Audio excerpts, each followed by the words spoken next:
रुपालीताई, अहो काय नेमकं चाललंय? म्हणजे कारवाई एका बाजूला होईल अशी आशा व्यक्त केलेली होती अंजली दमानिया यांनी, स्वतः पुरावे दिलेले होते त्यांनी जाऊन त्या ठिकाणी. अजितदादांची नेमकी त्यावेळची काय देहबोली होती हेही त्यांनी सांगण्याचा प्रयत्न केला. मात्र आता तर थेट कोअर ग्रुपमध्ये समावेश करण्यात आलेला आहे आणि ज्या वेळेला पुरावे येतील त्यावेळेला आपण ठरवू आणि पुरावे जर सिद्ध झाले तर कारवाई होईल, असं जे आता अटी शर्तींसह सांगितलं जातंय. याविषयी काय सांगाल रुपालीताई?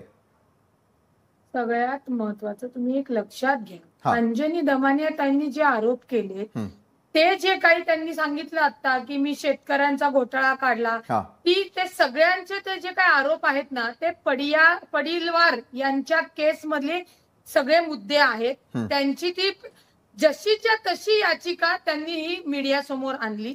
मुळामध्ये लक्षात घ्या, अंजली ताईंचा याच्यामध्ये म्हणजे या सगळ्या इंटायटल विषयामध्ये त्या कधी आल्या? आतापर्यंत अंजली ताईंनी अनेक जणांवर आरोप केलेले आहेत. अनेक जणांवर त्या परिस्थितीमध्ये आरोप झाल्यानंतर हे आरोप खरेच का खोटेत हे अंजली ताई म्हणल्या म्हणून आरोप खरे होणार आहेत का? तर नाही. किंवा अंजली ताई म्हणल्या हे आरोप खोटेत म्हणून तेही सिद्ध होणार नाही.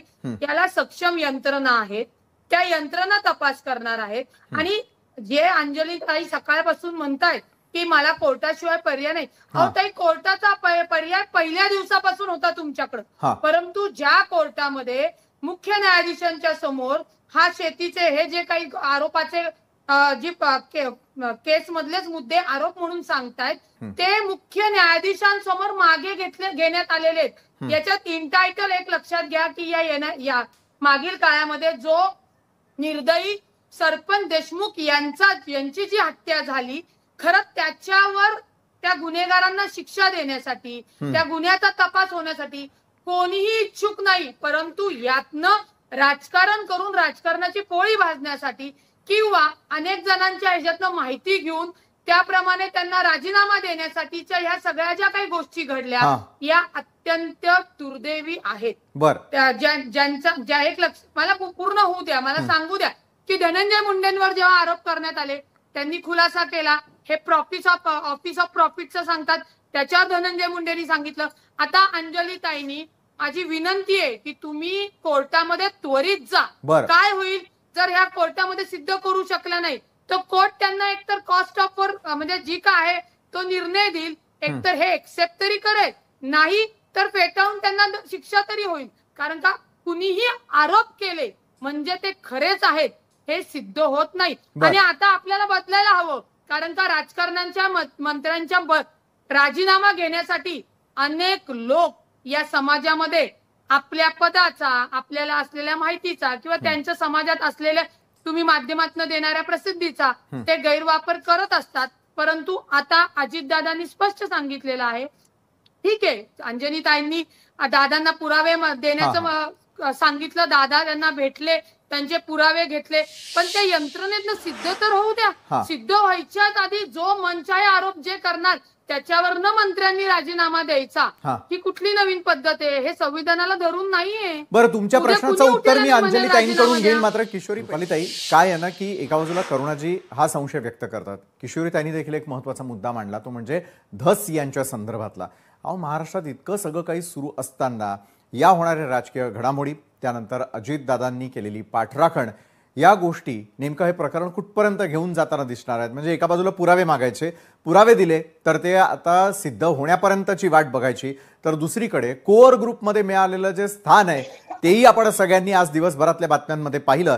मात्र हे घडत असताना पडद्यामागे नेमकं चाललंय काय, किंवा ज्यांनी आजपर्यंत इतके मोठमोठाले आरोप केले ते आरोप बाजूला सारण्यासाठी सुरू असलेलं हे तडजोडीचं किंवा तोडाफोडीचं राजकारण आहे का, जसं करुणाजी मगाशी म्हणाल्या?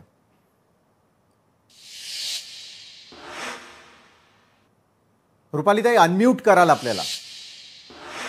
सगळ्यात महत्वाचं हे कोणतंही तडजोडीचं आणि लपून ठेवण्याचं हे राजकारण नाही. किशोरीताई जे बोलतायत, आता किशोरीताईंचा भाजप बरोबर असलेली युतीचा प्रवास हा त्यांना चांगला माहिती. जेव्हा शिवसेना आणि भाजप वेगळी झाली, आता त्यांचे जे काही मतभेद आहेत किंवा त्यांच्यावर सुद्धा जे काही आरोप करण्यात आले, त्यांच्यावर जी FIR करण्यात आली ती सुद्धा त्याच्यामध्ये त्या दोषी नाहीयेत. त्यांच्यावर फक्त ते आरोप ठेवण्यात आलेले आहेत आणि त्या गोष्टीला किंवा त्या FIR ला त्या सामोरे जात आहेत. ही सरळ सरळ. त्यामुळे किशोरीताईंना हा जो काही ते बीड मधला प्रकार सांगतायत. मी पुन्हा सांगते की बीड मध्ये जो निर्दयी खून झाला त्या गुन्हेगारांना शिक्षा देण्यासाठी सरकार हे तत्पर आहे. कुठल्याही गुन्हेगाराला ते सोडणार नाहीत. त्यांना फाशीची शिक्षा झाली मग अजितदादा कसली वाट बघताय रुपालीताई? मी हा देशमुखांच्या घटनेचा विषय सांगितला. आता त्याच्यावरनं जर कोणी मंत्र्यांवर आरोप करत असतील तर ते आरोप आहेत. मला सांगा, अंजली दमानी यांनी जे काही आरोप केलेत ते खरे आहेत, याच्याकडे तुमच्याकडे कोणती पुष्टी आहे? म्हणजे त्या दमानी ताई करतात किंवा जे धस आहेत, जे आता तुम्ही म्हणताय शांत बसलेले, हेच ओरडत होते तेव्हा तुम्ही प्रश्न विचारत होतात की महायुतीत असून हे कसे काय बोलतायत. तेव्हा त्यांनाही आम्ही सांगितलं होतं, तुमचे जे आरोप आहेत, तुमच्याकडे जे काही पुरावे आहेत, द्या ना तुम्ही पोलिसांकडे, जा ना कोर्टामध्ये. कारण का हे जे काही आरोप करतात हे अत्यंत पुराव्यानिशी नाहीत.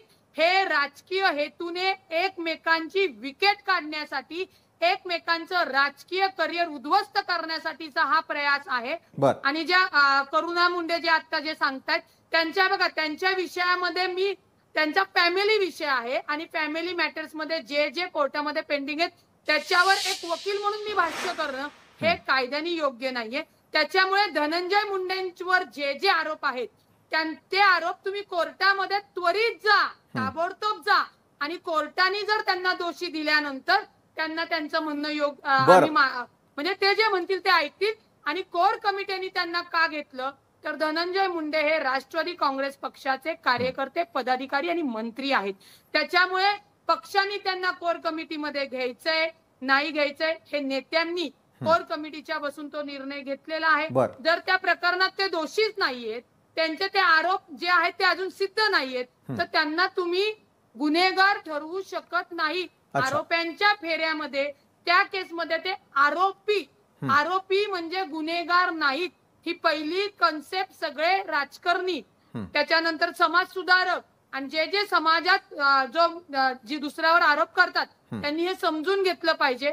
पण हे दुर्दैवी आहे की राजकारणामध्ये आपल्या सहकाराची, आपल्या सोबत असणाऱ्याची, आपल्या जिल्ह्यात, आपल्या शहरात प्रतिस्पर्ध्यांची कशी राजकीय उद्ध्वस्त करायचं आणि त्याच्यासाठी ती कशी बांधणी करून तशी प्रकरणं जाणीवपूर्वक समोर आणायची, मग ती मीडिया समोर ओरडून ओरडून सांगायची, ते त्याला कोणताही पुरावा नाही आणि त्याच्यावरनं कारवाई करावी अशी ही जी काही त्यांची इच्छा आहे ती संविधानाला मान्य नसते.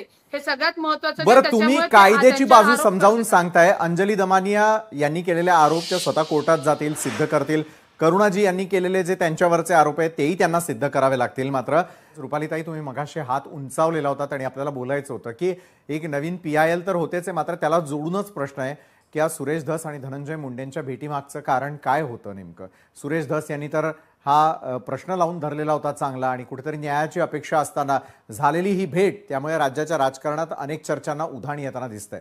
रुपालीताई, खरं तर याचं उत्तर सुरेश धस भाऊ यांनी दिलं पाहिजे. पण सुरेश धस ज्या पद्धतीने येऊन आरोप करत होते आणि तुम्ही त्यांच्या मुलाखती बघितल्या असेल की आरोप केल्यानंतर ते गजनी पण व्हायचे, म्हणजे कुठेतरी त्याच्यावर राजकीय पोळीचा स्वार्थ हा सगळ्यांना दिसून येत होता.